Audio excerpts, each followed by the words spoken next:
Welcome to the highlights of the fourth game of the Fide World Chess Championship match between the reigning champion Ding Liren from China and challenger Gukesh from India.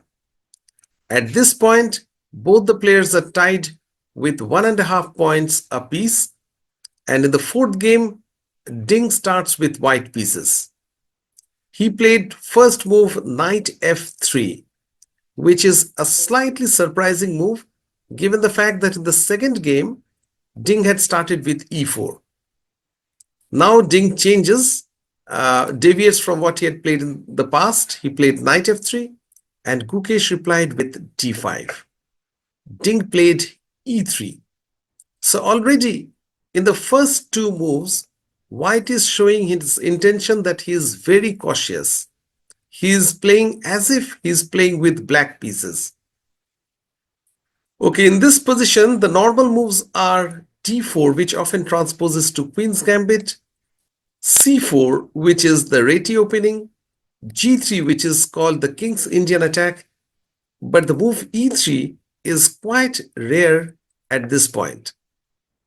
Now black played knight f6, a normal developing move, and white went for b3, which is another small surprising move. Even at this point, the move c4 and d4 are more common. But white played b3, which is like a mirror of Queen's Indian defense. Okay, just to give you an idea of what Queen's Indian defense means, here, if white plays d4 and black plays knight f6, controlling the center, white plays c4, black plays e6, getting ready for Nimzo Indian defense, which starts after knight c3, bishop b4. If white plays knight f3, avoiding the pin, and black plays b6, this is the Queen's Indian defense. So by playing Queen's Indian as well as Nimzo Indian defense, black basically controls the e4 square with his pieces, not the pawns.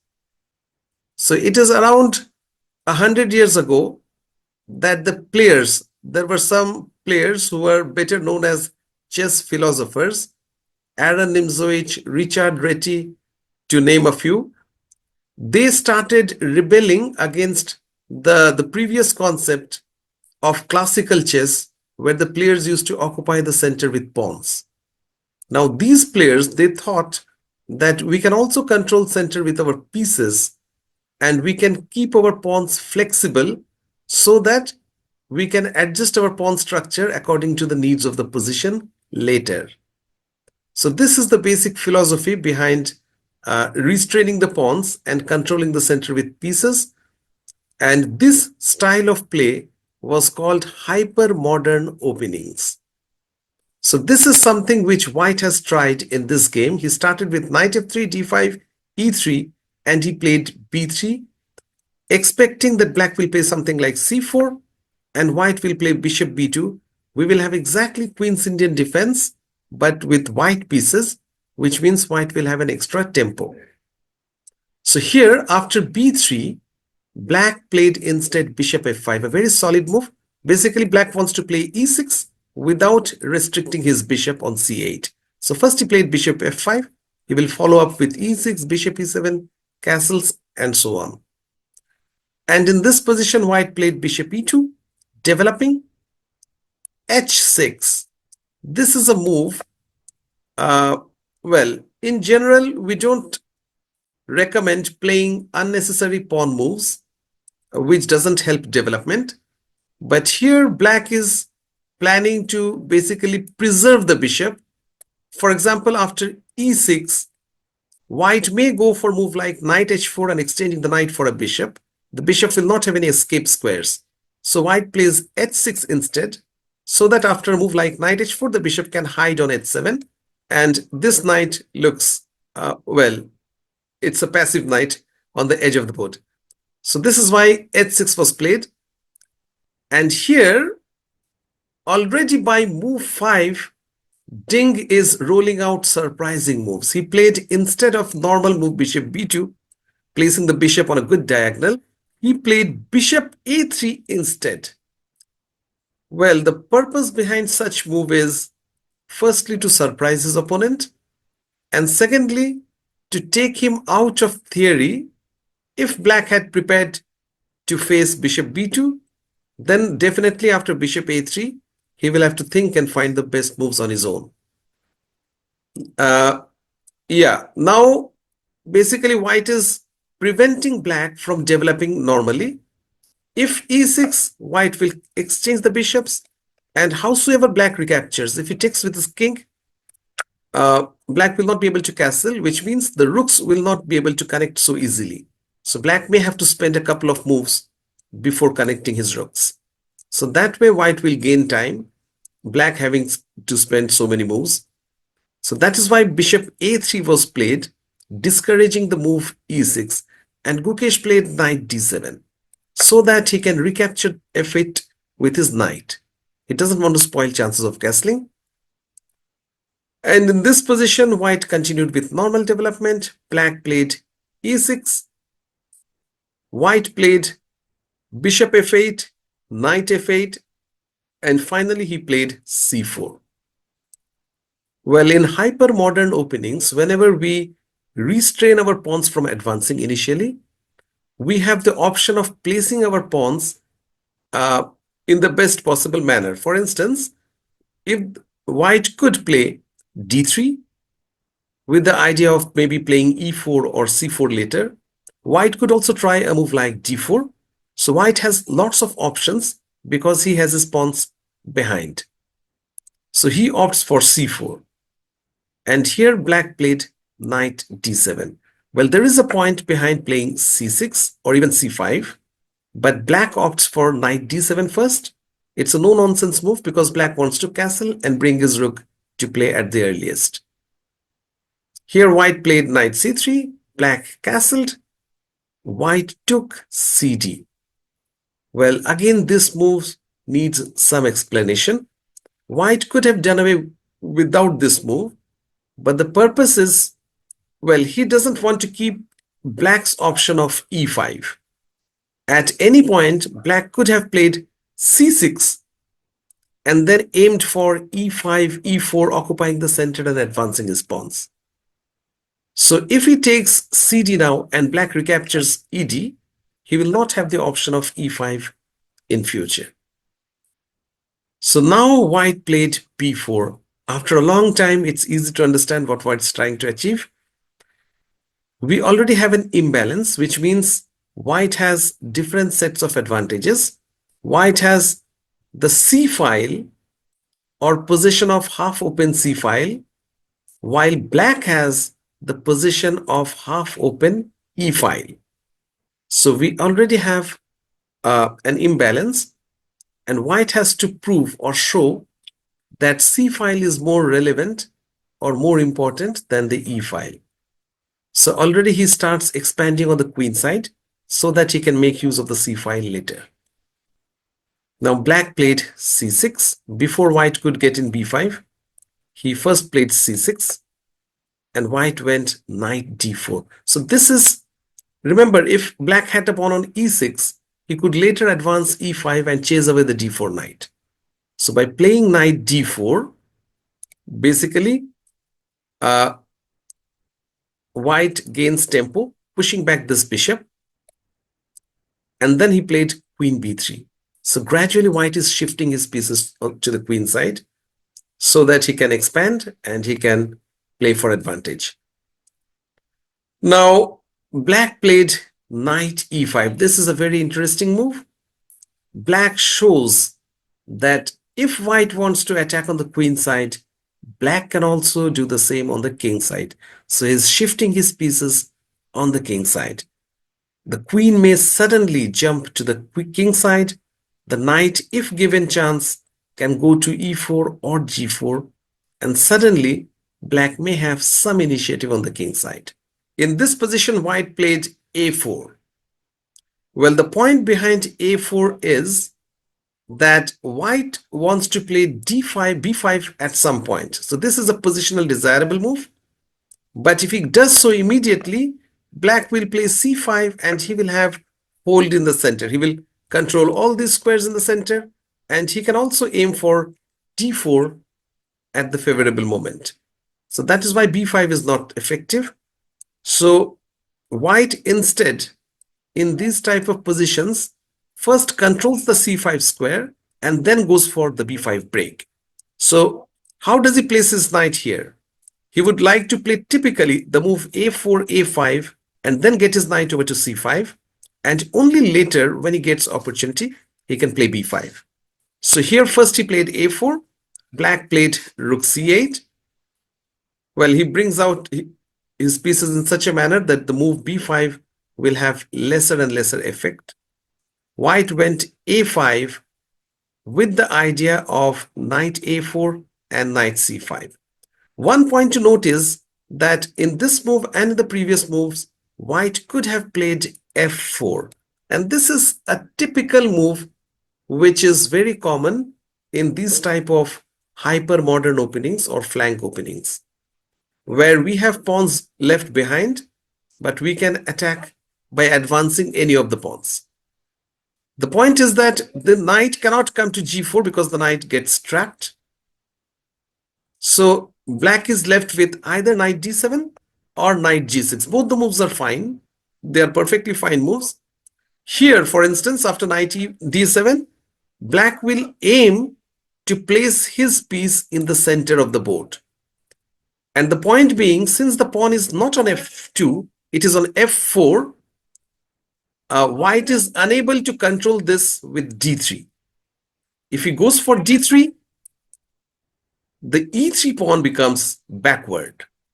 At any point, if white plays d3, this pawn is left without any pawn support.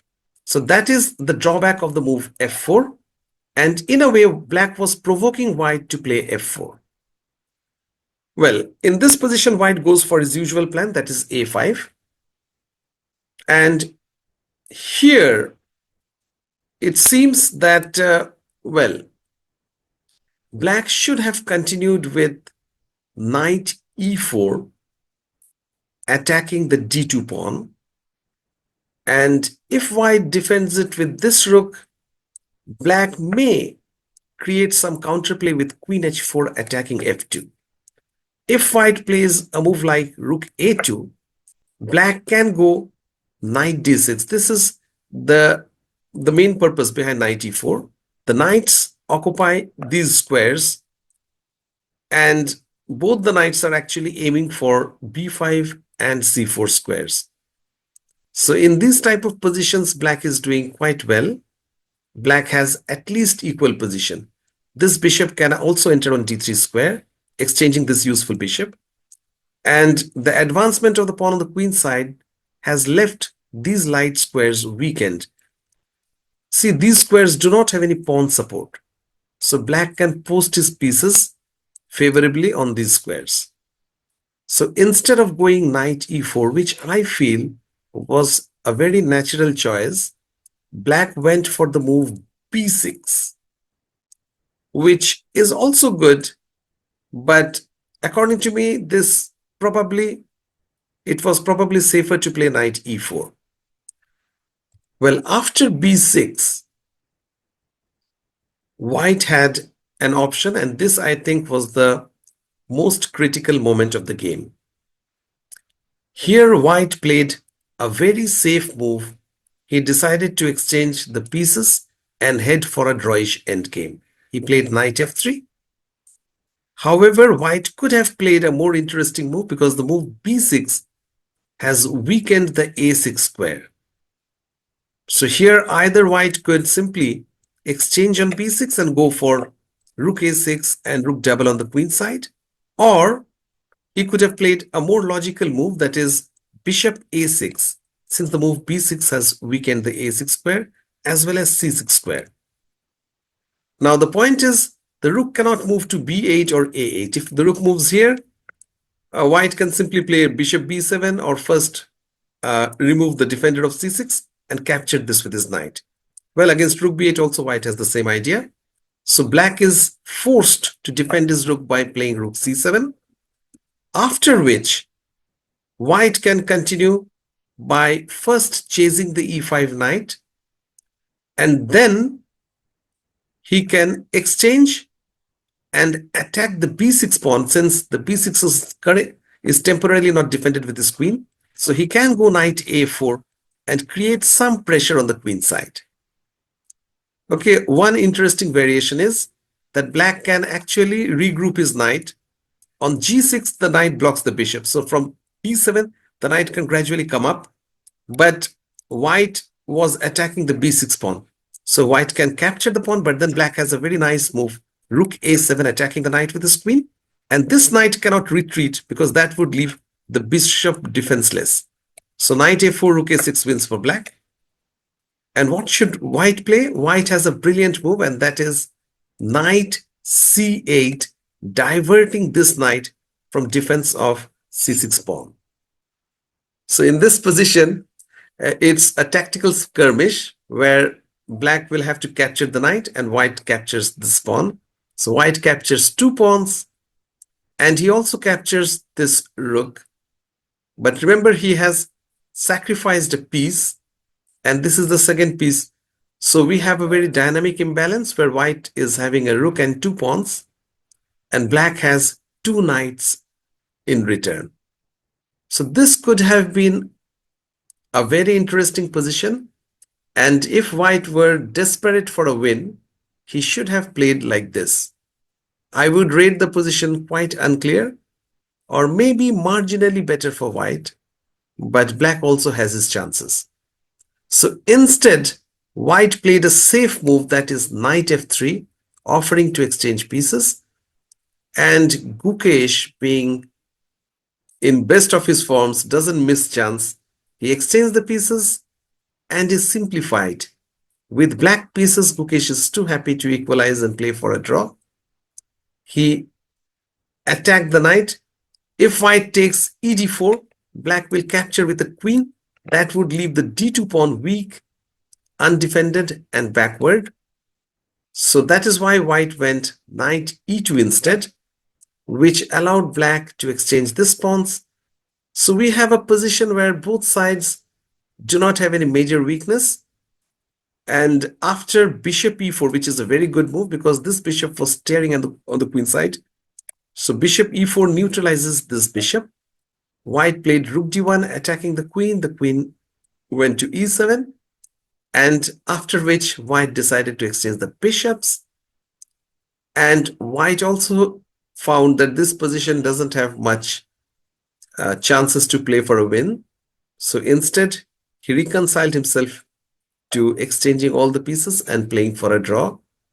Well, the rule, first he exchanged the A and A pawns, and then he played knight c3. Well, the rules for this World Championship match says that the players cannot offer draw before 40th move. So a draw can be made before 40th move only by repetition of moves. So therefore, both players had to keep on playing. After knight c3, rook d8, the pieces got off the board, and white played h3 to create an escape square for the king. Well, here black played c5.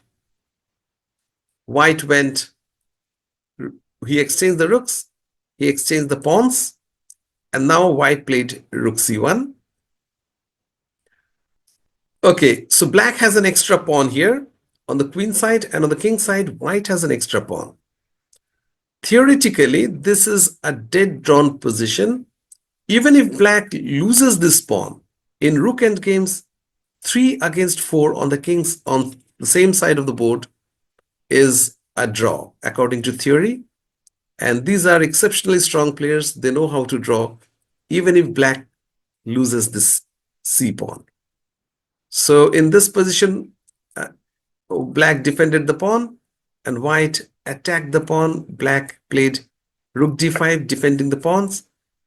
And both the players improved their position. Here black played f5, which is an interesting move because black could have simply waited.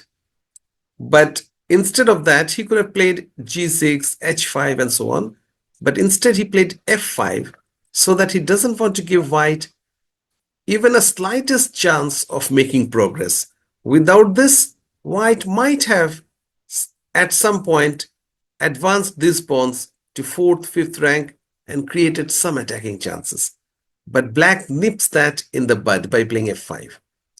And after both the players improve their position, there is something to be said about the move queen e4 check. The queen's getting off the board, but here white can simply play rook c4, forcing the rook to be passive. And either white can exchange these pawns by advancing, or he can bring his king over to the queen side. Black will have no winning chances. Neither side has winning chances. So here, black also played king h7. And after the next few moves, white played e4. Black went rook e5. One pawn got exchanged. White played queen e4. And here black has to be slightly careful, because if he's careless, white can play g4 in the next move and pin and win the pinned rook instead. So that is why black played queen d5, pinning the queen instead and forcing a drawn rook endgame. White played king f3, king g6, king e4, attacking the rook. The rook can't leave the pawn. Well, actually the rook can leave the pawn and even lose effort to lose the pawn. Even then it will be a theoretical drawn endgame. In rook pawn endgames, even a pawn down, and if the pawns are on the same side of the board, a pawn down may be a draw, because rooks are very strong defensive pieces.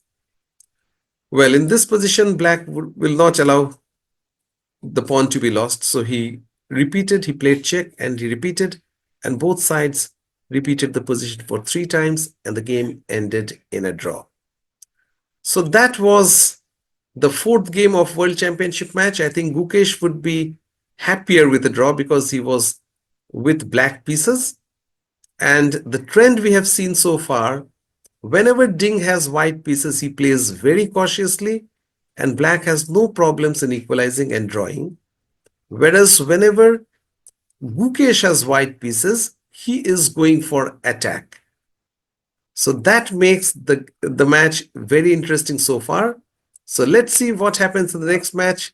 Stay tuned and keep watching the YouTube channel. Thank you.